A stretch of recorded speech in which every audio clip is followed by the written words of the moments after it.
Sono più di 324.200 gli ingressi registrati nel 2019 dalle 30 strutture aderenti alla rete del Distretto Culturale del Nuorese.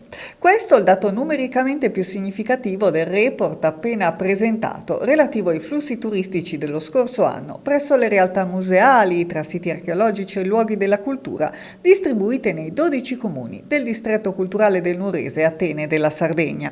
Una realtà nata nel 2012 per iniziativa della Camera di Commercio di Nuoro e delle principali associazioni imprenditoriali del territorio, con l'obiettivo di creare un'offerta culturale integrata per i turisti e le scuole di ogni grado, promuovendo il modello del museo diffuso. Uno dei suoi principali strumenti operativi è appunto la rete dei musei, realizzata con il contributo della Fondazione di Sardegna e della Camera di Commercio di Nuoro, che riunisce un numero sempre crescente di musei della provincia, dai 18 del 2017 ai 30 di oggi, spesso distanti territorialmente tra loro. Un contributo importante nella promozione turistica del territorio degli ultimi anni, sottolinea Franca Rosa Contu, coordinatrice del Tavolo dei Musei, viene dalla realizzazione e promozione della mappa turistica dei luoghi della cultura.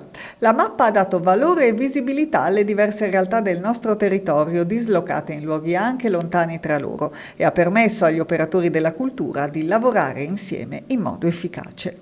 Anche quest'anno la mappa turistica dei luoghi della cultura tornerà tra le tante attività svolte dal Tavolo dei Musei.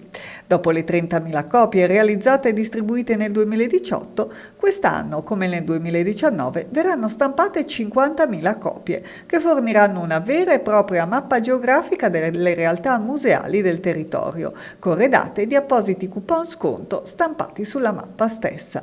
Per ogni informazione è possibile visitare il sito del Distretto Culturale del Nuorese: www.distrettoculturaledelnuorese.it.